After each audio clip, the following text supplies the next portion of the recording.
Nilqakom għal programm Mit-sena minn Fatima, programm li huwa mtella minni Father Hayden fl-okkażjoni taċ-ċentinarju tad-diritt tal-Madonna ġewwa Fatima.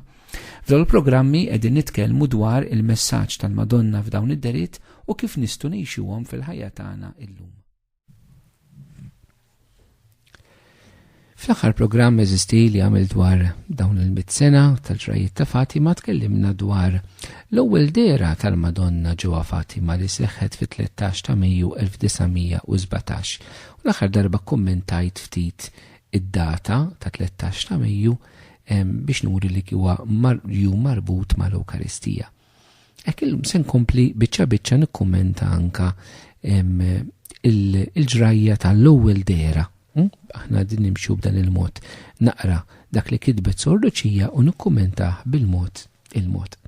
Ħaġa li interessanti esistijaj, illi il-Papa ta' dak iż-żmien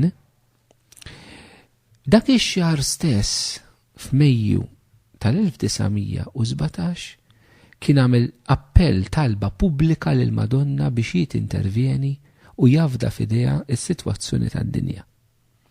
Interessanti dan ġara qed ngħidilkom fil-bidu ta' Mejju u interessanti li fit-13 ta' Mejju mbagħad ikun hemm l-ewwel dera. Issa wara li rajna id-data ħanaraw ftit dawn hekk il-ġrajiet il-kuntest li fiha seħħet l-ewwel dera. Interessanti li t-tfal kienu qegħdin jilagħbu mod speċjali Ġaċinta u Luċija. Ekk tgħid stess kont qed nilgħab ma' Ġaċinta u Franġisku ukoll kien magħhom qed jilgħab. Għaliex qed insemmi dan id-dettall żgħir? Għaliex id-dettalji huma dawk li jagħmlu dawn il-ġrajiet sbieħ. Il-Madonna lit-tfal tidħol fil-kuntest tal-ħajja ordinarja tagħhom. Kienu qegħdin x'kienu qed jilagħbu, kienu qegħdin jibnu ħajt tal-ġebel madwar ruqa ħaxix. Dak li kien din jagħmlu. Kienu qegħdin jilagħbu. Dawn ġifieri ma kinux qegħdin jitolbu l-Knisja. Għax kienu qegħdin jitolbu bejniethom, għax kienu qegħdin jitolbu d-dar fil-familja. Il-Madonna li tfal sabithom fil-ħajja ordinarja ta' kuljum. U din il-ħajja ordinarja ta' tfal eżisti żgur illi tikkontempla l-ħajja tal-logħob. Żgur mhux forsi. U din tfakkar ftit anka kif il-Madonna stess, Omna Marija, tirċievi żjara tal-Anġlu. Jidilna l-Vanġelu tal-Luqa daħal għandha. Ġewwa Nażaret, daħal għandha. Bil-maqlub ta' Zakkarija. Zakkarija l-Anġlu jidhirlu fit-Tempju. Il-Marija jidhirla id-dar. Daħal għandha.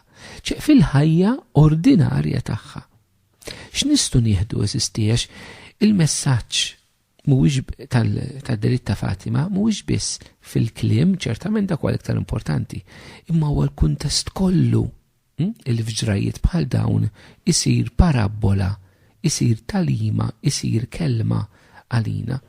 Allura waħda mill-affarijiet nieħdu mill-ewwel dera eżisti huwa l-ambjent tat-talb, il-ħajja ta' kuljum hija l-post li fih Alla, fih Ġesu Kristu, fih Omna Marija, trid tiġi tiltaqa' magħna. Jekk il-ħajja ta' kuljum tiegħek hija ta' tifel, hija l-ħajja tal-logħob ukoll, hija l-ħajja tad-dar, hija l-ħajja tal-iskola. Inti kint miżżewweġ il-ħajja tal-familja, inti taħdem il-ħajja tax-xogħol, jekk inti mara tad-dar, raġel tad-dar, allura il-ħajja tiegħek hija x-xogħol tiegħek id-dar, jekk int saċerdot, iħdima saċerdotà tiegħek, jekk int reliġjuż il-ħajja komunitarja, ħajja reliġjuża tiegħek, il-ħajja ta' kuljum, dak li inti tgħix kuljum. L-ordinarjetà ta' kuljum huwa mument biex Alla jiġi jiltaqa' magħna kemm sabiħ sisti. F'daqqa waħda jidilna raw berqa. U Luċija tgħidilhom aħjar immorru d-dar. Dik kienet sajjetta se jkollna xi maltempata u l-oħrajn qablu magħha. Bdejna niżlim mill-għolja, naġlu n-naċ matul it-triq. Konna kważi nofs triq. U viċin siġra tal-ballut li kien hemm meta rajna berq oħra. Ftit passi oħra u hemm qudiemna fuq is-siġr rajna sinjura libsa l-abjad. Mela fil-kuntest li kienu qegħdin jiraw u qed jilagħbu, it-tfal jirċievu sinjal li għal-berqa għal darba darbtejn u apparentament it-tfal da sinjal ma jifmuħ ċertament xi l-ewwel darba. U jinterpretaw is-sinjal u jirreaġixxu għas-sinjal bl-iktar mod naturali, jiġifieri ġej il-maltemp qed naraw berqa ġej. L-ewwel ħaġa turina it-tfal kemm huma daw it-tliet viżjoni ta' Fatima li huma anke mentalment b'saħħithom. Ġifieri jirreaġixxu għal ċirkustanzi normali jekk nara berqa jiena xi ġini f'moħħi. Ġej il-maltemp u l-maltemp ħammur nisken. Ġifieri huma tfal normali dawna. Min-naħa l-oħra għandna tagħlim oħra illi Alla jagħtina sinjali xi drabi qabel ma jintervjeni. Qabel ma tidher il-Madonna tom dan is-sinjal. L-ewwel sinjal x'kien l-iskop tiegħu il-berqa? Għax Alla ma jagħmel xejn bla wdaġġ. Kien li jiġbed l-attenzjoni. Imbagħad wara titfaċċa l-Madonna s-Sinjura li bsa l-abjad fuq is-siġra. Imma s-sinjal tal-berqa li jridu nagħtu kasu wkoll Alla jiġbed l-attenzjoni. L-attenzjoni lejh joħroġna mill-ambjent li aħna nkunu qegħdin fih. Isma' ħarsu l-hawn, ħarsu l-fuq, donnu hekk qed jgħidulhom dis-sajjetta. Ninnotaw eżisti li anke Pentekoste li huwa intervent qawwi Alla ukoll isiru sinjali illi jiġbdu l-attenzjoni lin-nies donhom qed jgħidulhom uj hawnhekk qed jiġri xi ħaġa. Kien il-ħoss ta' riħ qawwi f'Pentekoste. Dal-ħoss ta' riħ qawwi illi setgħu jisimgħuh. Seta' jinstema' ġibet l-attenzjoni. Issa hekk aħna wkoll irridu nieħdu tagħlim eżistih minn din l-ewwel dera. X'inhuma dawk is-sinjali, dawk il-beraq illi Alla qiegħed jagħtik f'ħajtek u qed jiġbed l-attenzjoni lejh fil-ħajja tiegħek. Mhux biex ibeżbiżlek widnejk ta' ma qed iberraq biex iġibek konxju tal-preżenza tiegħu. X'inhuma? Għax id-drabi aħna fil-ħajja maġla tagħna jista' jkun daw is-sinjali li nitilfuhom, daw is-sinjali ma nagħtux kasom, daw is-sinjali nibqgħu għaddejjin u ma ninterpretawhomx b'mod tajjeb. Ma nixtieqhom nistaqsu hekk il-mulej qed jiġbidli l-attenzjoni b'xi ħaġa lili. Imma t-tfal jgħidulna huma stess raw din is-sinjura li bsa l-abjad fuq is-siġra kienet tleq aktar mix-xemx u bdiet tixħed dawl aktar ċar u qawwi minn ta' tazza tal-kristall mimlija bil-maċar meta r-raġġi tax-xemx taħraq jinfdu minna. F'din id-deskrizzjoni li jagħtu tal-Madonna l-iktar ħaġa li tfal laqtithom fil-bidu hija l-bjuda tagħha. Il-bjuda, ġifiri, id-dija, sinjura li bsa l-abjad, dija ħirġa minna. Ekk araw din il-bjuda, u anka din il-bjuda li deskrivu tfal, trid tgħidilna xi ħaġa eżisti. L-ewwel ħaġa tfakkarna mill-ewwel fil-ġraqa ta' trasfigurazzjoni ta' Ġesu, meta wiċċu sar jiddi, meta l-biesu saru bojot iktar mill-li kull ħassil jista' jġib bojot il-ħwejjeġ. Hawnhekk jgħidu iktar mix-xemx. Id-dija fil-kelma Alla hija sinjal Alla nnifsu li qalilna jienu d-dawl. Imma li qalilna wkoll intom id-dawl. Id-dawl minnu aħna jew huwa fina, jekk ngħidu mod sempliċi. Allura din is-sinjura li bsa l-abjad, li quddiem aħna naraw li l-Madonna, għaliex dil-bjuda kollha bajda u tirrifletti id-dija tiddi minna. Għaliex? Għaliex qed turina hawnhekk Marija bħala l-Immakulata Konċezzjoni. Marija bħala il-persuna verament mimlija b'Alla illi żewġ affarijiet. Bajda, ġifieri hija fi ġbija ta' Alla u Alla li jiddi minna, d-dija li ħirġa minna.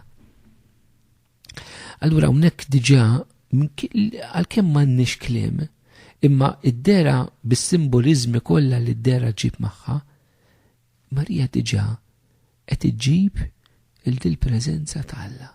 Marija li mibawta minn Alla u Marija li ħaddaħħal l-tfal fil-preżenza ta' Alla. Diġà mingħajr kliem hawnhekk għandna diġà dak li għandna fit-tiċ ta' Kana. Meta Marija tipponta subajha u tgħidilhom għamlu dak li jgħidilkom hu, il-preżenza tagħha tevoka, tfakkar, tagħmel preżenti, tagħmel konxu il-preżenza ta' Kristu, il-preżenza ta' Alla. Din id-dija żistien naraw li tkun ħafna importanti f'dawn id-deriet. Għaliex Alla importanti. Hu dik id-dija. Waqafna mifxulin quddiem id-dera. Interessanti, tfal tfixklu għal ftit. Kellhom il-fixla tal-maltempata li kienu jaħsbu li ġejja fuqhom. Luċija darba minnhom tagħmel referenza għal din illi huma kienu jaħsbu li ġej il-maltemp u f'daqqa waħda lura kellhom din il-fixla. Però hija anke l-fixla illi il-bniedem jesperjenza meta jagħmel b'xi mod esperjenza ta' Alla, esperjenza trascendentali, esperjenza li huwa minnu, ikbar minnu, wara minnu, l-istess bħal meta għandna Pietru illi il-Ġesu ilu dbiet minni, l-istess meta Mosejjer sa quddiem il-burning bush li jaqbad u għalli jdu neħħi l-qorqa x'dinjar tqaddisa. Hekk hija reazzjoni illi meta aħna induqu l-Alla għandna xi ħaġa li tiġbidna u fl-istess ħin tbeżżana, tiġbidna xu sabiħ, tbeżżana mhux għax nibżgħu minnu, mhix il-biż normali, imma xi huwa akbar minna. Inħossuna żgħar, ċkejknin dejh quddiem il-misteru tiegħu. Araw, qabel ma ħajibda dan id-dialogu bejn il-Madonna u t-tfal, għandna dan il-kuntest kollu li kellimtkom dwaru llum illi hekk diġà joħloq l-ambjent spiritwali, teoloġiku biex imbagħad il-messaġġ jintlaqa f'dan l-ambjent, f'dan il-kuntest. Ħafna drabi hekk id-deriet ta' Marija ma rridux narawhom sempliċiment fil-kontenut tagħhom imma fil-kuntest kollu tagħhom. Jekk jalla millum nieħdu hekk din l-ordinarjetà li l-Madonna tidħol fiha, tfal qed jiraw din jilagħbu u din id-dija, din iż-żbuħija. Marija hija l-mara sabiħa, hija l-mara mimlija balla li ġiet waslinna id-dawl ta' Kristu u jew aħjar il-Kristu li hu id-dawl veru tagħna. Waqt li nirringrazzjakom tal-li segwejtu dan il-programm mit-sena minn Fatima, ejjew nagħlqu flimkien dan il-mument li kellna b'talba li hija marbuta mad-deriet ta' Fatima, talba li tpoġġi lil Ġesu fiċ-ċentru ta' kollox. Nitolbu flimkien. Trinità qaddisa nadurawk. Alla tagħna inħobbuk fis-sagrament imqaddes. Il-mulej jagħtikom islim.